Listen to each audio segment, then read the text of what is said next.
What if you woke at midnight to the cries of a child, echoing from inside a 10-foot thick castle wall? At Chillingham Castle, guests report exactly that.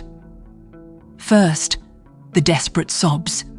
Then, a blue glow forming into the figure of a boy in 17th century clothing. This isn't just folklore. In the 1920s, workers broke into the wall and uncovered a child's skeleton, still wrapped in scraps of blue cloth. Welcome to Chillingham Castle, Britain's most haunted fortress. A place where stone preserves not just battles and blood, but memories that refuse to die. You've stepped into a fortress that wears its past like armor. And inside, not every presence has moved on. The Blue Boy is only the beginning. What else in these halls could hold a presence so stubborn it survives centuries?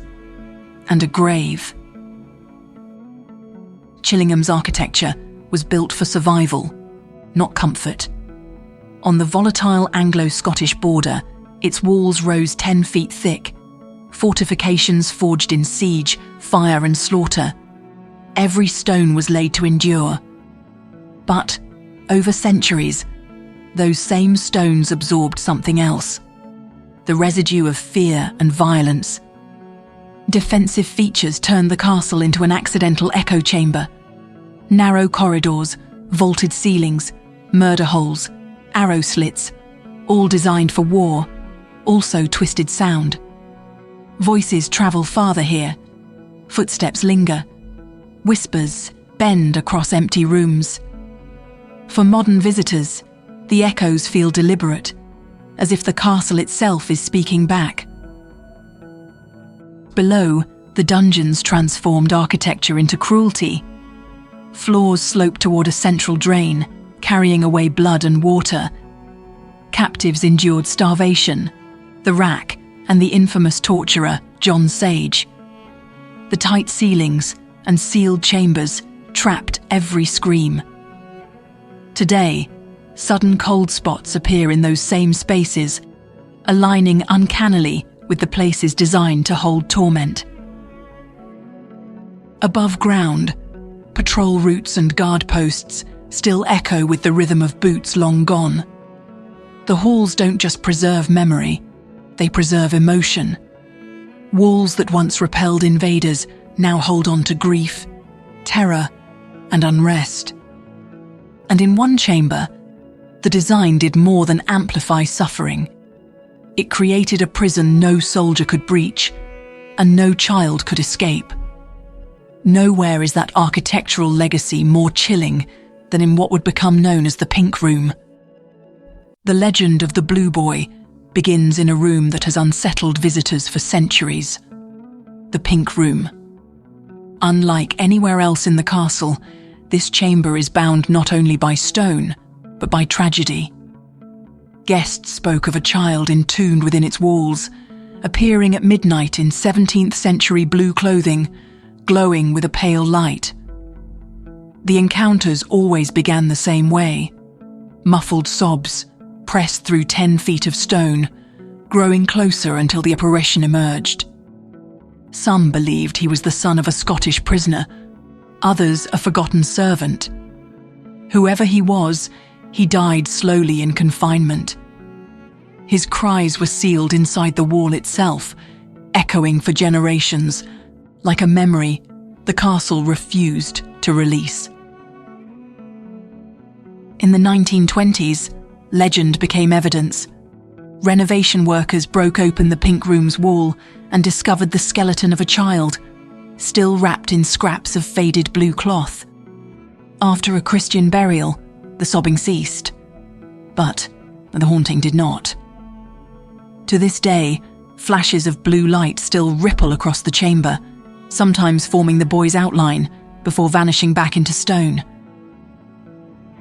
The castle's current owners even joke about a missed toe bone, as if some fragment left behind keeps him restless. But the truth is darker. Some traumas refuse to stay buried. Chillingham's walls hold them fast, replaying the fear of those who died within them. Would you dare sleep in the pink room, knowing the cries of a child might return at midnight? Because beyond this chamber lies something worse. Spaces built not just to contain suffering, but to create it. Deep beneath Chillingham Castle lies a space where cruelty was built into the walls. The dungeon floor slopes downward toward a central drain. At first glance, it was practical. Blood, waste, even bodies could be washed away. But that same tilt made balance impossible. Standing strained the body. Lying down meant sliding toward the damp stone. The chamber itself became a weapon, stripping away strength with every hour spent inside. Sound carried the torment further. Hidden shafts funneled screams into neighbouring rooms, forcing captives to hear each other's agony. In Chillingham, suffering was never private. It was amplified, shared and multiplied, until despair spread like infection. The true torture chamber is believed to lie sealed beneath today's tea room. What visitors see now is a reconstruction, lined with replicas of the rack, the Iron Maiden, and the spiked chair. Even as replicas, they reveal how space and device work together. Architecture didn't just confine the body, it conspired with the tools of pain to break it. Visitors still feel the pressure of those rooms. Low ceilings close in, narrow passages choke the air, and sudden cold currents sweep across the skin. Many describe a weight pressing on the chest, as if the room itself refuses to release them. Every stone here was built for control. The sloping floor, the suffocating space, the hidden vents. None offered mercy. They left a legacy more lasting than any device. At Chillingham, the walls don't just hold memories of torment. They echo it back, in chills, in whispers, and in voices that should no longer exist. Inside Chillingham, the ghost stories feel less like superstition and more like parts of a machine. The castle channels sorrow through its halls, binding old grief to stone. These are the ghosts in the machine, spirits so entwined with the architecture they seem unable to leave. Lady Mary Berkeley remains the most tragic figure. After her husband, Ford Grey, abandoned her for her own sister, she lived the rest of her life in solitude within Chillingham. The scandal became public in 1682, and her humiliation never faded. Visitors still report her presence, the rustle of silk along the stone floor, sudden drops in temperature, and the faint scent of roses. She follows the same path again and again, a ritual of grief played out where her life collapsed. In the White Pantry, the haunting is one of confinement. This small room, locked only from within, once stored silver. A footman on guard claimed a frail woman appeared, begging for water. When he turned to fetch it, she vanished, and the door was still locked from the inside. Guests still describe an icy chill here, as if the room itself holds on to her thirst. Her ghost seems bound by the space, doomed to repeat her need forever. Deeper in the castle, folklore speaks of John Sage, the torturer. His history is debated, but visitors to the dungeon describe an oppressive weight, a shadow that seems to watch from the dark. Scratch marks on the walls and bones unearthed nearby add grim weight to the story.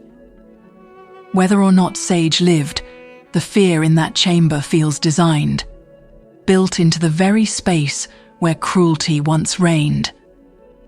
These hauntings are not random. They follow the corridors, repeat the patterns, obey the architecture. The castle itself seems to steer them, and behind these paths lies something darker still. Not strangers, but the family who ruled Chillingham. The family at the centre of Chillingham's story shaped its darkness as much as any invader. The Greys held the castle through centuries of turmoil, leaving behind a legacy of division, betrayal, and fear. During the Wars of the Roses, their loyalties split between Lancaster and York. Some Greys paid the price with their lives. Accounts speak of 8 relatives executed, their severed heads displayed as warnings. The fortress, meant to protect them, became the backdrop for blood, spilled by their own kin. Chillingham was no longer just a castle, it was a prison of betrayal. Each conflict scarred the stone. Towers rose after raids, walls thickened after uprisings. Every addition was less about grandeur and more about paranoia.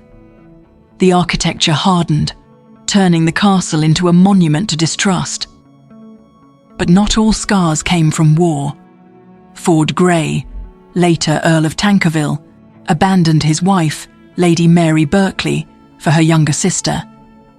The humiliation anchored Mary's spirit to Chillingham, where visitors still report silk brushing past in an empty corridor, or the sudden scent of roses. Hers is a ghost born not of battle, but of heartbreak. Ford Grey's ambitions only deepened the shadows. In 1683, he was implicated in the Rye House plot to assassinate King Charles II. Though he fled to the Netherlands, disgrace clung to the family name. Each generation left behind more suspicion, more sorrow, more ghosts. Today, the Grey family's story is still etched into the walls. Ambition turned to betrayal, loyalty to ruin. And for those who walk Chillingham's halls, the past is not history. It is waiting. Today, Chillingham Castle has transformed its haunted past into a destination. What was once a fortress of survival is now a stage where history and ghost stories blur together. Guided tours lead visitors through the dungeon, the pink room, and corridors where whispers seem stitched into the stone itself. Only the fearless make it to the end. Will you? For those who crave more, overnight ghost hunts open the castle after dark. Guests settle in with investigators and their equipment, motion sensors, cameras, divining rods, waiting for the blue boy's faint light or the brush of Lady Mary's step. To lie awake in these rooms is part ritual, part investigation, and every creak of the floor feels like the past pressing closer. Television crews have long amplified the legend. Most haunted. Scariest places on Earth. Each broadcast widened the circle, cementing Chillingham as Britain's most haunted castle. Every ranking, every headline brings new visitors, and every new visitor adds another account of strange encounters. The owners have leaned into the legend. Ghost tours, overnight vigils, even holiday apartments fund the preservation of the castle itself. Here, history survives by embracing its shadows. Visitors don't just hear the stories, they live inside them. Because at Chillingham, haunted architecture is more than spectacle. It is history performing itself. And the question remains, would you dare walk these halls to see what the walls remember? Chillingham Castle proves that walls can hold memory. Centuries of conflict, betrayal and grief still echo here, released to anyone willing to listen. Today, those stories keep the castle alive, funding its preservation while shaping every visitor's experience. It's a place where history bleeds into legend, and legend refuses to die. Subscribe now, because Haunted October has only just begun. Tell us in the comments, would you spend the night in Britain's most haunted castle? Would you dare?